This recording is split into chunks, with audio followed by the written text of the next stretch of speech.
السلام عليكم. اليوم ان شاء الله في شيوات ام وليد راح ندير لكم شراك مسكر.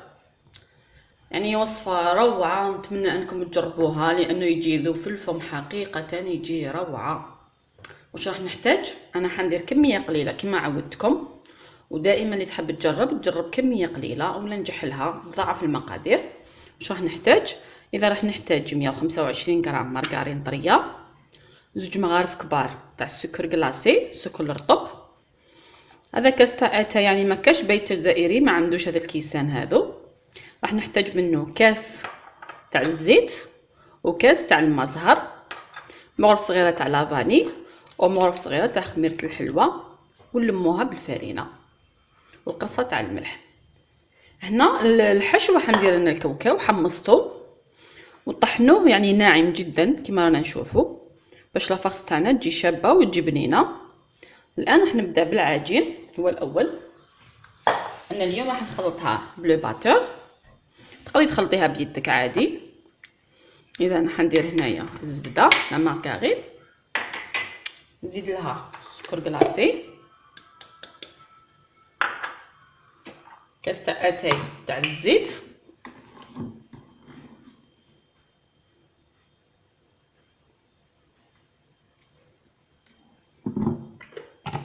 وكاس تاع اتاي تاع المزهر،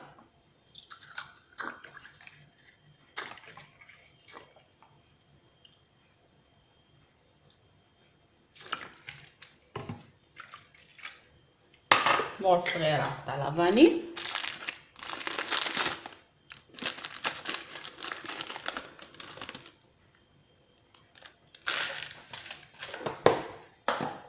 قرصه تاع الملح. ونخلط الكل بالباتور حتى تولي عندنا اون كريم، ولا بيدك حتى يتجانسوا كل المقادير كما رانا نشوفوا بهذه الطريقه.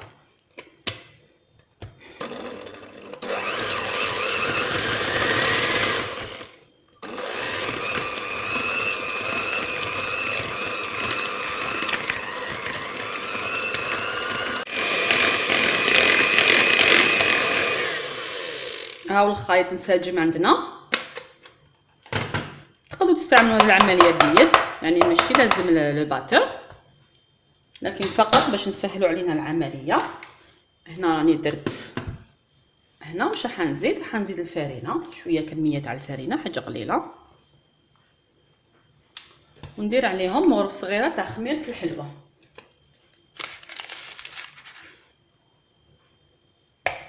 كما رانا نشوفوا،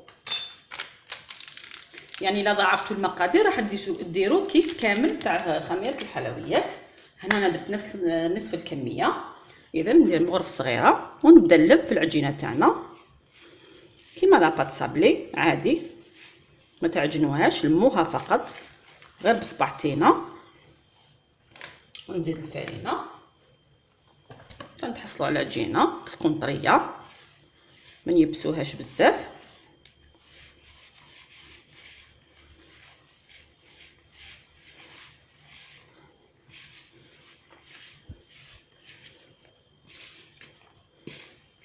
اذا راح نزيد لها شويه مازال تتلصق.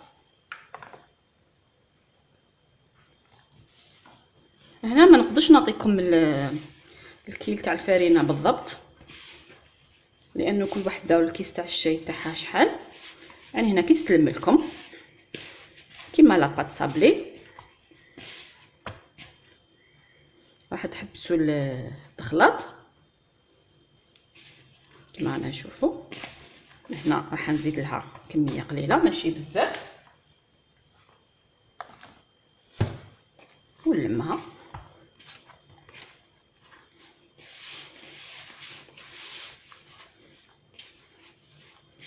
اذا ها هي العجينه تاعي لميتها.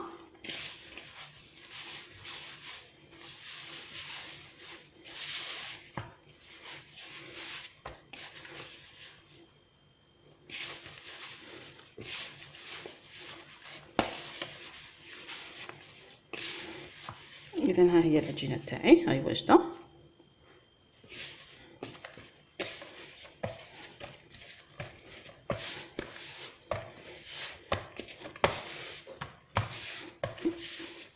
نلموها بلا ما نعجنوها. شوفوا شحال طريه كوم اون بات صابلي.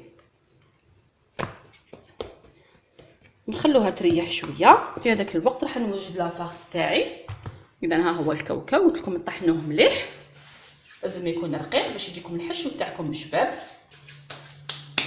واش راح ندير 3 كيلات تاع الكاوكاو مطحون محمص من الاحسن. ما ديروا اللوز حمصوه وطحنوه رطب. راح ندير له كيله تاع السكر. انا درت علمي ميزانيه لكن نتوما حسبوا. اذا 3 كيلات سكر الكاوكاو او لوز مكسرات مع كيله سكر. نزيد لهم لافاني. هذه الكميه راح ندير لها مغرف صغيره تاع لافاني.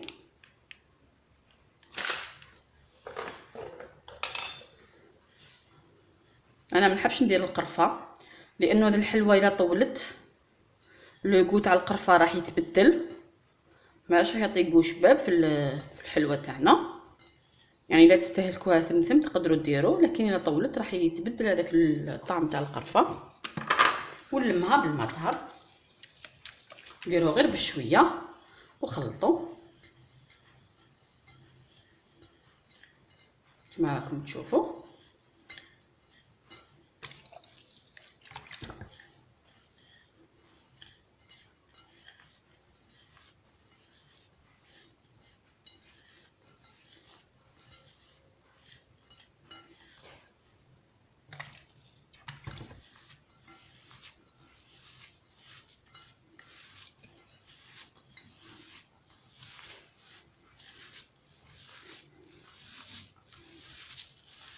نعجنوها مليح باش داك السكر يذوب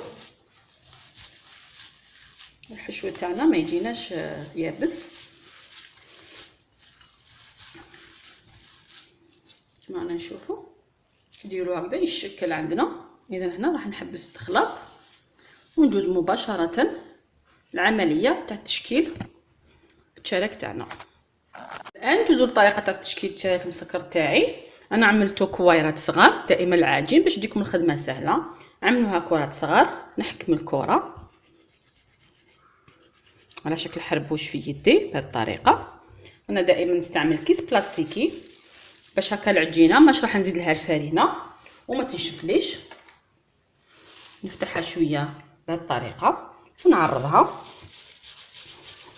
بالحلال بهذه الطريقه باش راح نزيدوا الفرينه والعجينه تاعنا تبقى طريه. نحكم شويه تاع الحشو نديرو حتى هو حربوش بهذه الطريقه. يعني المكسرات كي طحنوهم رقيق راح تجيكم سهله الخدمه بهم. من بعد بمساعده الكيس راح نلوي الحبه تاعي تاع التشارك. راح نزيد بهذه الطريقه. الان نحي الكيس تاعي نغلق الحبه تاعي مليح باش ما تفتحليش والعجينه راهي طريه. الخدمه تاعها راح تجي سهله. واش راح ندير الان؟ نخدم لكن نضغط غير في الاطراف والوسط نخليه ونشكلها تشارك. ها هو التشارك تاعي. اذا راح نزيد لكم حبه. اذا نحكم العجينه تاعي نديرها حربوش. كيس بلاستيكي نفتحها شويه من بعد نعرضها. طريقه سهله وبسيطه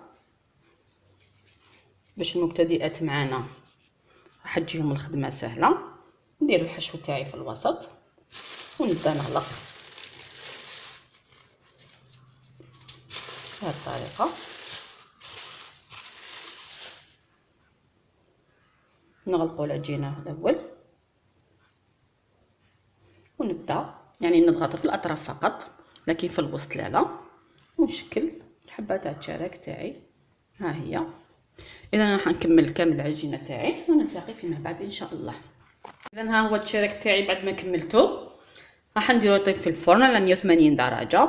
تشوفوه طاب يعني كولور دوغي نحوه.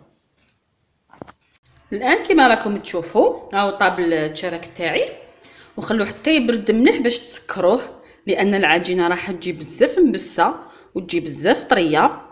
يعني كي يطيب كي تمسوه تصيبوه مازال طري، يعني نحيه ما تخافيش منه. كي ينشف ويبرد راح يشد روحه كيما هذا كيما راكم تشوفوا.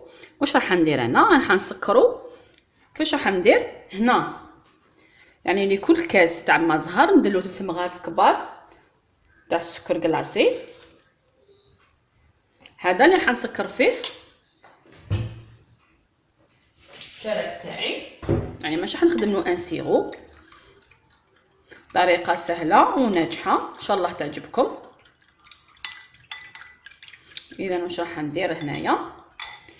هذا السكر كلاصي انا نستعمل كيس بلاستيكي، ها هو غربلوه لازم تغربلوه باش يجينا السكر كلاصي تاعنا يجينا طري، يعني يجينا ما يجيش محبحب. اذا واش راح ندير؟ راح نحكم الحبه تاع الشارك، نغطسها ونحيها تمتم، نقطرها مليح ونديرها في الكيس بلاستيكي بهذه الطريقه، ونغطيها بالسكر كلاصي ونخليها حوالي ربع ساعه. اذا راح نزيد. اذا كيس بلاستيكي راح يعاونك بزاف في الخدمه. كي يقطر مليح نحطوه وندير عليه سكر كلاص ونخليه يشرب مليح. راح نزيد حبه اخرى. اذا نخلوه في السكر كلاصي مده ربع ساعه، 10 دقائق حتى ربع ساعه، من بعد نحيه بهذه الطريقه. اذا نديرو عليه السكر كلاصي كما رانا نشوفوا، ونخليهم مده ربع ساعه. انا حنكمل كامل الحبات تاوعي. اذا الا درتو كميه كبيره يعني كثروا السكر كلاص وديروا شحال من كيس بلاستيكي وحطوه وخدموا به. اذا انا حنكمل ونلتقي بكم فيما بعد ان شاء الله. اذا هنا بعد مرور 10 دقائق راح نبدا نحي الحبات تاوعي، نحي لهم هذاك الزايد تاع السكر كلاص كما راكم تشوفوا بهذه الطريقه كما رانا نشوفوا. نعاود نغبرهم بلايص اللي تشوفوا مازال فيهم ما كاش. اذا ها هو كما رانا نشوفوا.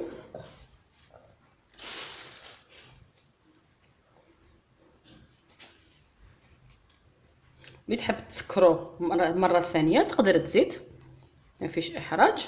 كاين اللي يحبوه مسكر مليح.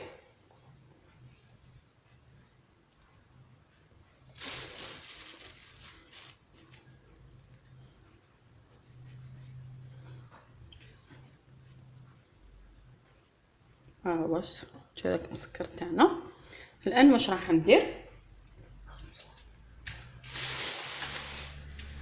ها هو الشرك مسكر تاعي. راح نحكم الصفايه اللي تكون تجوز مليح، يعني كي تكملي كامل الشرك مسكر تاعك نحكم الصفايه ونعاود نغبرو من الفوق باش يولي عنده وجه شباب بهذه الطريقه. ولا شتيه شرب عاودي زيديلو. يعني هنا تتحكمي نتيا في الكميه تاع السكر بهذه الطريقه. ها هي انا حنكمل كامل الشرك مسكر تاعي ونرجع لكم فيما بعد ان شاء الله. اذا ها هو الشرك مسكر تاعي بعد ما نشف، خلوه ينشف مليح ومن بعد قدموه. ها هو انا نفس الكيفيه واش درت لها، درت حبيبات مسكرين ودرت حبيبات درت لهم في المعجون خففتو شويه بالماء زهر وفي نواه كوكو محمصه. شوفوا كيفاش خرج لنا، يخرج الشكل تاعو يعني ما شاء الله يخرج شباب والذوق بلا ما نحكي لكم، خاصه لمحبي نانوات كوكو. يعني الوصفه هذه نتمنى انكم تجربوها لانه العجينه تجي بزاف مبسه وتجي طريه. اذا راح نفتح لكم حبه باش تشوفوه من الداخل كيفاش داير. بسم الله، شوفوا شحال طري، يعني يجي روعه. ان شاء الله تجربوه كامل وتعطوني رايكم في هذه الكيفيه. وإلا عجبتكم الكيفيه ما عليكم غير ديروا لي جيم لا فيديو وتشاركوا في القناه حتى يصلكم الجديد. وتابعوني على صفحتي على الفيسبوك شهيوات ام وليد. والى الملتقى ان شاء الله مع وصفه جديده، والى اللقاء.